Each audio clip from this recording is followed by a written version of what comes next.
Well, Gateway surely has been one of the most dominant teams in the Quad A in recent years. Terry Smith took over a team that was just 3-7 in 2001. In 7 seasons as head coach, the Gators have a combined record of 54-18. That's a remarkable turnaround indeed. But as the old adage says, great coaches can't succeed without great players. And some of those great players got their start on one street in a Pittsburgh suburb. Here's Stan Savran with more. On the surface, it looks just like any other street in suburban America. But a closer look reveals that Monroeville's Firethorn Drive may perhaps be the most talent-laden street in all of western Pennsylvania.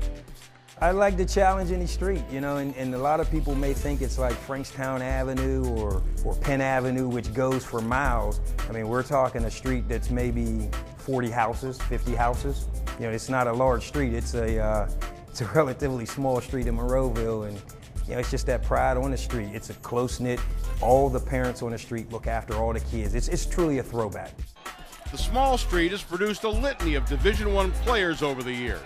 Among them, Justin King, who's now in the NFL. Aaron Smith, now at Pitt. Current Gateway star and Ohio State recruit Corey Brown.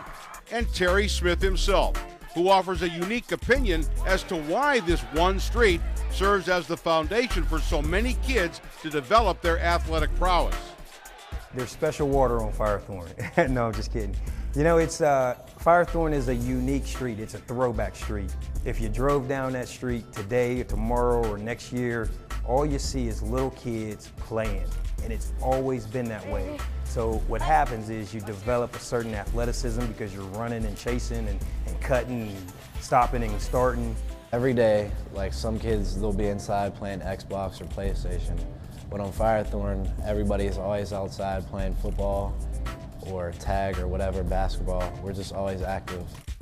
Football games on this road can become rough. Sometimes even in tackle football games, the sidewalks are in bounds. And Smith says it provides just the type of competitive toughness kids need to flourish down the road. If you don't compete, you get left behind, and it's a proud street where, we tell each other, if you don't live up to expectations, you're gonna get kicked off the street. And it starts when these kids are 4, 5, 6 years old, when they're able to go out there and catch a ball, and it's, they just compete till the night comes in. It helped me out a lot because a lot of Division I athletes came from that on that street, so everybody want to be the best, and we all physical, and we know how to be leaders on the field. When we were little kids, we'd always play with the bigger kids, so that made us better because we learned things from them that most kids don't really they can't really grow up around that stuff. The Gateway trio all agree that Firethorn Drive truly is the best street in western PA. But there is some debate as to who was the best of the best growing up as youngsters. It was Justin King. Nobody could ever catch him. They'd just pitch him the ball and he'd just run. Aaron, probably, because he used to be a quarterback, then he could play receiver and stuff like that, so yeah, probably him. These days, kids can still be spotted on the street getting together for a football game. They're unknown to most today, just kids having fun in the neighborhood. But judging by the legacy set before them, it won't be long until we hear about a few of these kids as the next great to hail from now famed Firethorn Drive. It's a young group right now. Most of those kids are between 3rd grade and 6th grade.